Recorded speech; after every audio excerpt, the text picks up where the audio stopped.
မနဲ့အေယာနိုနိုချင်းမှာရောဘာကိုအရင်ဆုံးလှမ်းကင်မိပါတယ်လေအများစုကတော့ဖုံးမဲ့ဖက်မှာပါဒါမဲ့လေအဲ့ဒီအချင်းလေးတစ်ခုကိုခန္ဓာလေးပြောင်းလိုက်ရုံနဲ့မဝတဲ့အကျိုးကျေးဇူးကြီးကြီးမားမား6ချက်တောင်ရနိုင်တယ်ဆိုရင်တော့အဲ့ဒီအကြောင်းလေးတွေကိုဒီနေ့ပြောပြပေးချင်ပါတယ်ကဲခဏလောက်အချိန်ပြီးစဉ်းစားကြည့်အောင်မနဲ့အေယာကနိုးလာပြီးမျိုးလုံးဖွက်လိုက်ပြီးဆိုရင်ပထမဆုံးအနေနဲ့ဘာလို့လုံးမိပါလဲဟုတ်ပါတယ်လူအများစုအထက်အဖြေကတော့ smartphone ပါပဲတကယ်တော့အံ့ဩစရာပဲနော်ဒီ PC လေးတစ်ခုကကျွန်တော်တို့ရဲ့နေ့တစ်နေ့အစကိုဘလောက်တောင်စိုးမိုးထားတယ်လဲဆိုတာဒါဆိုရင်လေဒီအချင်းကိုပုံစံအတိတ်တစ်ခုနဲ့အစားထိုးကြည့်ဖို့စိတ်ကူးကြည့်အောင်လားဒါကတစ်ခုခုကိုအတင်းဆွန့်လို့ခိုင်းတာမျိုးမဟုတ်ပါဘူးကိုယ့်အတွက်ပိုကောင်းတဲ့အရာတစ်ခုကိုရွေးချယ်ကြည့်ဖို့အကြံပေးတာမျိုးပါဒီမှာကြည့်လိုက်ရင်ခြားသားချက်ကိုရှင်းရှင်းလင်းလင်းမြင်ရမှာပါဖုန်းကိုချက်ချင်းကောက်ကိုက်လိုက်တဲ့အခါကျွန်တော်တို့ရဲ့နေ့တစ်နေ့ကတခြားသူတွေရဲ့ message တွေ notification တွေကိုတုံ့ပြန်ရင်းနဲ့စတော့တာဒါပေမဲ့ခဏလေးပဲစောင့်လိုက်မယ်ဆိုရင်တော့ကိုယ့်ရဲ့တနေ့တာကိုကိုယ်တိုင်ရွေးချက်ရှိရှိနဲ့စတင်ခွင့်ရတော့မှာပါ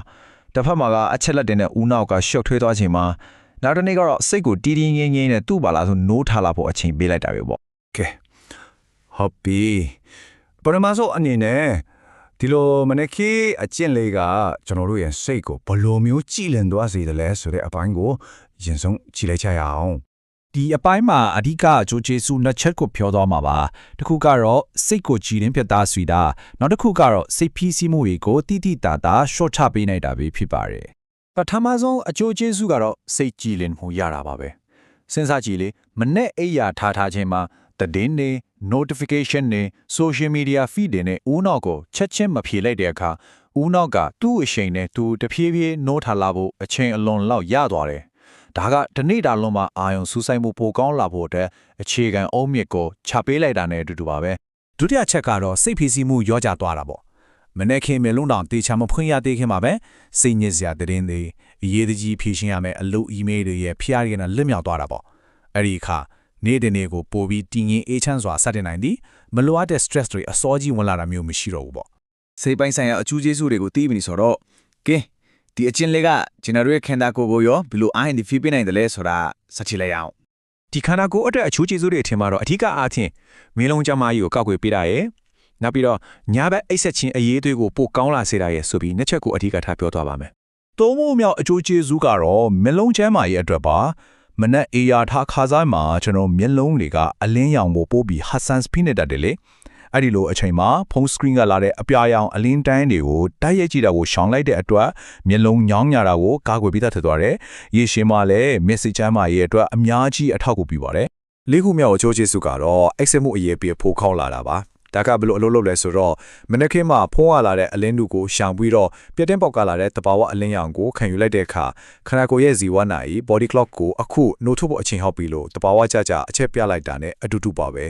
ဒီလိုနဲ့နေကြောညာပါတန်တရလက်ပတ်မှုမှန်သွားတဲ့အခါညဘက်မှာပိုပြီးနှစ်ချက်အိပ်ပျော်စေနိုင်ပါတယ်ကဲစိတ်ရောကိုပါအားရင်နေပေးနေပြီဆိုတော့ဒီလေးချင်းလေးကကျွန်တော်တို့ရဲ့ထနီးတာ performance စွမ်းဆောင်ရည်ကိုဘယ်လိုများမြင့်တင်ပေးနိုင်အောင်မလဲဆိုတာကိုနောက်ဆုံးအနေနဲ့ထိလိုက်ကြရအောင်ဒီဘိုင်းမှာတော့အဓိကအချက်နှစ်ခုပေါ့တစ်ခုကသတိတရားပို့ပြီးလက်ကင်ထားနိုင်လာတာရဲ့နောက်တစ်ခုကတော့ productivity လို့ခေါ်တဲ့ထူးလို့မှုစွမ်းပိုတိုးတက်လာတာရဲ့ပဲဖြစ်ပါတယ်ငါ့ဟိုမြောက်အချိုးကျေးဇူးကတော့ mindfulness ပိုကောင်းလာတာပါဖုန်းကိုချက်ချင်းလမ်းယူမဲ့အစားအဲ့ဒီရလာတဲ့အချိန်ပိုလေးကိုကိုယ့်အတွက်အချိုးရှိရှိအထုံးချကြည့်လိုက်ပါဥပမာခဏလောက်တရားထိုင်တာမျိုးကိုယ့်ရဲ့အတွေ့အကြုံကိုနေ့စဉ်မဲ့တန်းမှာခြာရေးတာမျိုးဒါမှမဟုတ်ဘာမှမစင်စားပဲ coffee တစ်ခွက်ကိုအေးဆေးရတာခံတောက်တုံးတာမျိုးပေါ့ဒါတွေကနေ့တစ်နေ့ကိုအရန်ကိုတည်ငြိမ်အေးချမ်းစွာနဲ့စတင်နိုင်စေပါတယ်6ခုမြောက်နောက်ဆုံးအကျိုးကျေးဇူးကတော့ productivity တက်လာတာပါပဲစဉ်းစားကြည့်ပါနေ့တစ်နေ့ကိုတခြားသူတွေရဲ့ message တွေတောင်းဆိုချက်တွေကိုတုံ့ပြန်ရင်းနဲ့မစခင်ပဲကိုယ့်အတွက်အရေးကြီးတဲ့အရာဥပမာလေ့ကျင့်ခါလုပ်တာမျိုးဒါမှမဟုတ်တနေ့တာအလုံးအတွက်ဘာတွေလုပ်မလဲဆိုတာကိုအစီအစဉ်ဆွဲတာမျိုးနဲ့စတင်လိုက်တဲ့အခါတနေ့တာအလုံးအတွက်လိုအပ်တဲ့စွမ်းရည်ရောရှင်းလင်းတဲ့ဥဒိချက်ကိုပါရရှိစေမှာပါကဲဒီတော့ဒီအကျိုးကျေးဇူးတွေအားလုံးကိုပြန်ပြီးခြုံငုံကြည့်ရင်နေတဲ့တစ်ခုအတွက်အားဖြစ်ရှိမဲ့အတွေ့အကြုံတစ်ခုနဲ့အဆုံးသတ်လိုက်ကြရအောင်ဒီတော့ခြုံပြောရရင်ရှင်းရှင်းလေးပါပဲမနက်ခင်းဖန်တာပင်ကိုခဏလေးရှောင်လိုက်ရုံနဲ့ဘာတွေဖြစ်လာမလဲစိတ်ကြည်လင်မှုရလာမယ်စိတ်ဖိစီးမှုတွေရောကျသွားမယ်မျက်လုံးကျက်မှာရောကာကွယ်ပြီးသားဖြစ်သွားမယ်အိတ်ဆက်မှုရည်သွင်းတိုးတက်လာမယ်တတိတရားပိုလက်ကင်ထားနိုင်လာပြီးတော့နောက်ဆုံးမှာထုတ်လို့မှုစားတွေပါမြင့်တက်လာမှာဖြစ်ပါတယ်ဒီတော့နောက်ဆုံးငင်တဲ့ဒီမေကွမ်းလေးတစ်ခုကိုကိုကံမေးချဖို့တိုက်တွန်းချင်ပါတယ